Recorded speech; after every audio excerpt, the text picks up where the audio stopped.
哈喽，大家好，今天咱们来看一下 NUT65啊，收到有点晚了，所以现在才发。视频能分成3个部分：基本信息、优缺点和实际体验。先看信息啊，这把呢是套件，到手只有一个底壳啊，当然卫星轴是自带的，轴体和键帽呢需要你自己去配。套件是259起步，但是只有阳极黑、阳极银和阳极红呢是269，电泳的粉色、白色、奶白色是289，轴帽算150的话，大概400出头能组好一整套。我这个呢是惠木新的出轴和真火的侧壳无头键帽，组好的重量呢是1310克，前高20，不漏轴，输入角度8度，6000毫安电池，支持网页驱动和 VIA 改键，然后支持3模。FN 加 D 打开低延迟模式之后呢，有线延迟3点多，无线延迟9点多，蓝牙延迟17点多，数值还算不错，无线的唤醒也不吞键。然后这把键盘整体还是比较简约的，外观的话有2个特点吧，一是前侧这个灯条啊，咱们后边细说；二呢就是底部的这个配重组合，3块都是阳极铝，大的这个呢中间是做了一个阴刻，然后贴了一个金属贴，弄了一个类似 PVD 的效果，赞啊！花小钱装大逼啊，太溜了哥！左边这块呢是 2.4T 的收纳槽，底部的话有凹陷，方便抠下来，吸力不错啊，很结实。下边呢是个撞色阳刻加刀纹的名牌，然后键盘也支持快拆，卡扣是这种小卡扣，四周的话有硅胶粒防撞，结构呢是 PCB 板黄 GASK， 然后也支持定位板硅胶钉 GASK。PCB 的话是磁吸排针连接，轴座是启明胜，底壳平整度非常好啊，上面有一张 PET 和一张快回弹的抛绒轴座棉。然后是优缺点，这部分呢就带点主观判断了，大家仅供参考。首先优点啊，第一是表面的工艺不错，阳极比较滑比较密，金属的光泽也比较强，上下盖呢没有色差。然后红色的这个调色它不是正红啊，是一个偏暗一点的红，我觉得是比较适合黑色的键帽。触感方面呢，正面和侧面也比较一致，差异很小。第二呢是 RGB 效果不错，周灯的亮度可以啊，空格还给了5颗灯珠，结合真火的这套顶面雾透、侧面高透的键帽呢，效果很棒。值得一提的是前侧的灯条，它被称为小 taco 啊，下方都有这个灯条。我本来以为维卡这个价格应该是个阉割版啊，是 PCB 下边直接打的灯珠，然后用导光件连接到前边，没想到呢是一根单独的 PCB 啊，做到了底壳上，然后排线穿过底壳，直接与内部的 C 口小板连接。这么做的优点啊是灯光相对会更亮，而且呢正面没有漏光的问题，和 Taco 65是一样的处理手法。但是 Taco 65单买这根灯条需要150，这把套件只要259，甚至呢它做了更多，还给到了一个额外的拾音灯功能，不是音乐律动啊，是外置的拾音灯。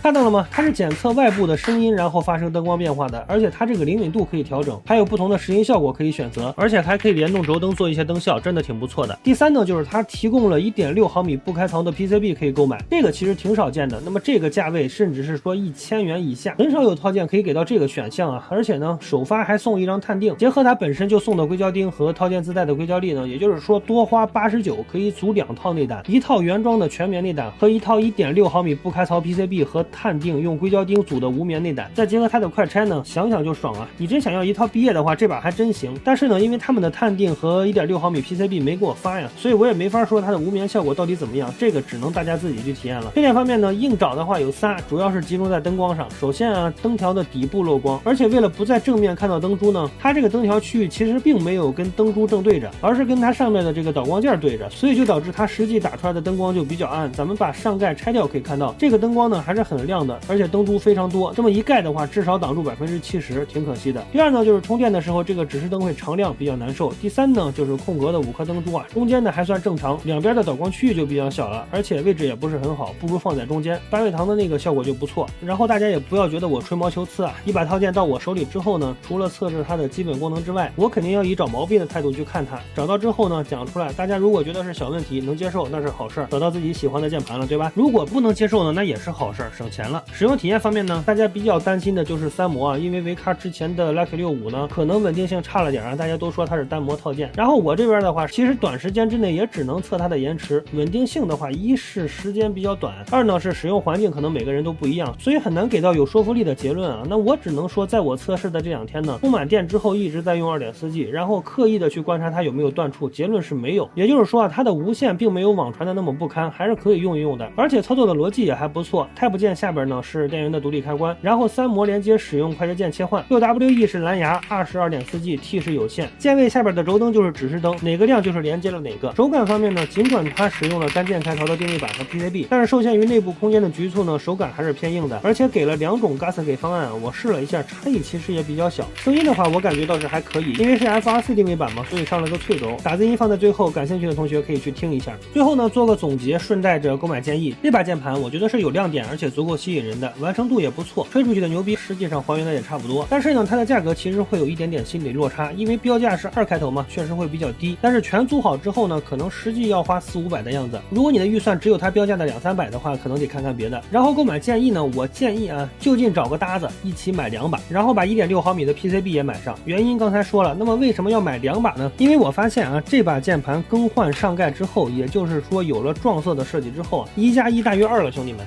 看上去根本不像200-300的套件啊，乍一看以为谁家的前缘刻制化呢。然后我也提供一些搭配的建议啊，红色和粉色去搭配黑色、白色、奶白色，应该是不难看，银色就别掺和了，自己一个人也挺好的。好了，以上呢就是本期的全部内容了，点个关注，打字音之后咱们就下期再见吧，拜拜。